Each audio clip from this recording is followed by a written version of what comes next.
He didn't address at all his argument about the alleged failure of naturalism in his last speech. Turning to my case for naturalism, he says that most theists would grant this. And I guess that's true. I guess my only response is they may grant it. It may even be logically compatible with theism. But the fact remains that the dependency of the mind on the brain is not what we would expect on theism prior to examining the evidence. And he never addressed that. I'm not making some sort of a deductive argument for naturalism. This is a probabilistic argument, and he never addressed that. He says Habermas and Moreland conducted a study. I'm not familiar with that study, so I don't want to comment it on this debate, but I'd be happy to look into it and correspond with you privately on that matter. He talks about evolution, and he says that the fossil record contradicts evolution, and specifically Colin Patterson admits in a private letter to Luther Sunderland that there was no fossil evidence. This is completely false. I'm actually writing a rebuttal to creationist David Noble, and when I walk over to my laptop before the question and answer period, I'll produce you a quotation from Colin Patterson who says he's been completely misquoted by creationists. Phil Fernandes completely dropped my point about biogeography, and as far as molecular biology, he just appeals to Behe, completely ignoring the objection I raised to Michael Behe's work. There are no irreducibly complex systems. Behe's begging the argument. Pain and pleasure, he simply says that, well, God may have some reason for allowing this that we don't know about. Yeah, he may, but as I pointed out in my speech, God may also have reasons we don't know about for preventing pain and pleasure to play the role that they do, and he didn't really address that. He said God uses tragedies like this to lead people to theistic belief. Well, I guess that's one way to look at it. I sort of think that, if there is a God, I don't think he would need to use tragedies. And I guess we're just going to have to appeal to what each member of the audience thinks on this point. That's like saying that in order to get my wife to love me, I have to beat the crap out of her. That's not at all the case. I'm sorry, I just don't buy that. He completely dropped my argument about the flourishing and languishing of sentient beings. Again, on the argument from tragedies, he makes points. He says, how does the atheist define evil? Point of clarification, if I'm not mistaken, I never actually used the word evil in my speech, so technically that's irrelevant. But I want to address the claim that atheism or naturalism can't present the problem of evil. What he's missing here is that tragedies are a challenge to the internal coherence of a theistic worldview. Theists believe certain acts are evil. Theists believe God is good. Theists believe good persons are opposed to evil. So Dr. Fernandes needs to explain why a God who is good, in his sense of good, would allow so much apparently pointless evil in his sense of evil. If he can't explain it, then that is a problem for the internal coherence of his worldview, whether or not I have any definition of evil. Turning to the argument about God's silence in the face of tragedies, he's completely dropped that in the debate, and I think that's an extremely powerful argument for naturalism.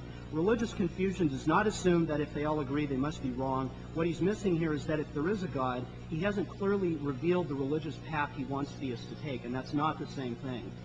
As for the argument for reasonable non-belief, that was just completely dropped in the debate. So once again, I think the evidence for naturalism totally outweighs what little we've heard for theism.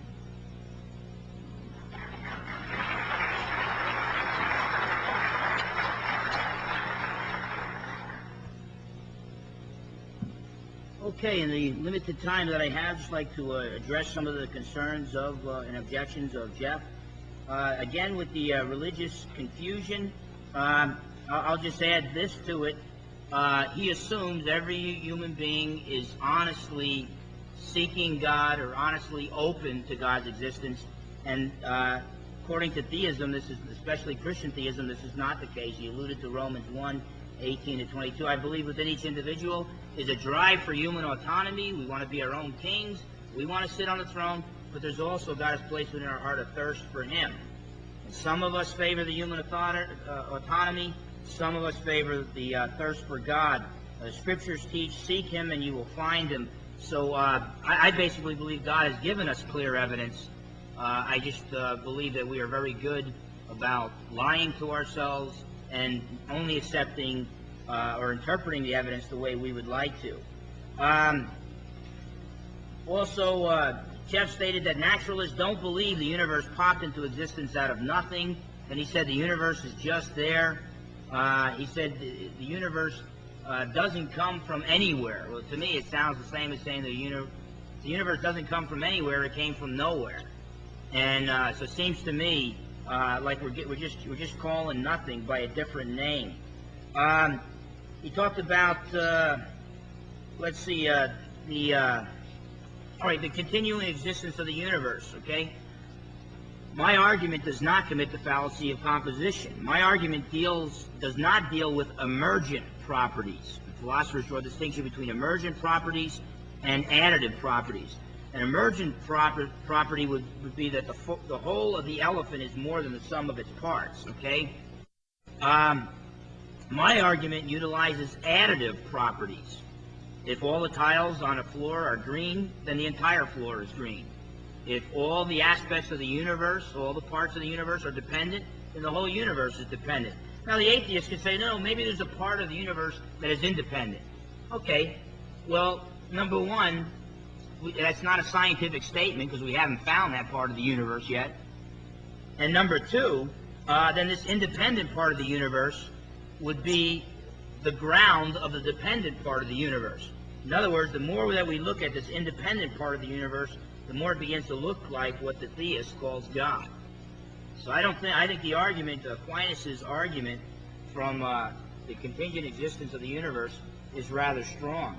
The design argument, I did address it. I did speak about Michael Behe's work. He calls it Darwin's black box. Darwin made a lot of assumptions about the evolution on the molecular level, and now we've opened up those black boxes and we've actually looked there, and so now Michael Behe is saying things like that. Incidentally, scientists who believe in God or reality beyond nature are much more common than popular media stories lead one to believe. There is no reason to think that the figure of 90% of the general population that believes in God is much different from scientists. Ken Miller, whose argument from imperfection I analyzed in the last chapter, is like myself a Roman Catholic, and he makes the point in public talks that belief in evolution is quite compatible with his religious beliefs. I agree with him that they are compatible. The compatibility or lack of compatibility, however, is irrelevant to the scientific question of whether Darwinian evolution of biochemical systems is true. Arno Penzias states that astronomy leads us to a unique event, a universe which was created out of nothing, one with a very delicate balance needed to provide exactly the conditions required to permit life, and one which has an underlying, one might say, supernatural plan. Cosmologist Edward Harrison deduced, here is the cosmological proof of the existence of God, the design argument of Paley, updated and refurbished. The fine-tuning of the universe provides prima facie evidence of deistic design. Take your choice, blind chance that requires multitudes of universes, or design that requires only one. Many scientists, when they admit their views, incline toward the teleological or design argument. And I can go on and on with quotes from Alan Sandage, winner of the Crafford Prize. He stated, I find it quite improbable that such order came out of chaos. There has to be some organizing principle. God to me is a mystery, but is the explanation for the miracle of existence why there is something instead of nothing. He says he doesn't believe the universe popped into existence out of nothing. That is Jeff. But it seems to me that our choice basically boils down to this. You either got an all-powerful God. I can't explain how God created the universe out of nothing. But a miracle-working, all-powerful God creating the universe out of nothing sounds a lot more plausible than total nothingness producing the universe out of nothing. Again, he denies that that's where he's coming from, but he says that the universe doesn't come from anywhere. It's just there. Is he just ignoring the Big Bang model? Is he just ignoring the second law of thermodynamics? Carl Sagan believed in the oscillating model. And it was his hope that maybe someday, 50, 100 years from now, science would vindicate him. Well, that means his view is not scientific. Scientific evidence went against his view. Okay, the fine-tuning of the universe. Many are turning at this point to the many universes model, the world ensemble model. An infinite number of parallel universes exist. They don't overlap, therefore we can't confirm their existence. Well, this isn't science. This is speculation, mere speculation. Astrophysicist Hugh Ross says it's a flagrant abuse of probability theory that assumes the benefits of an infinite sample size without any evidence that the sample size exceeds 1.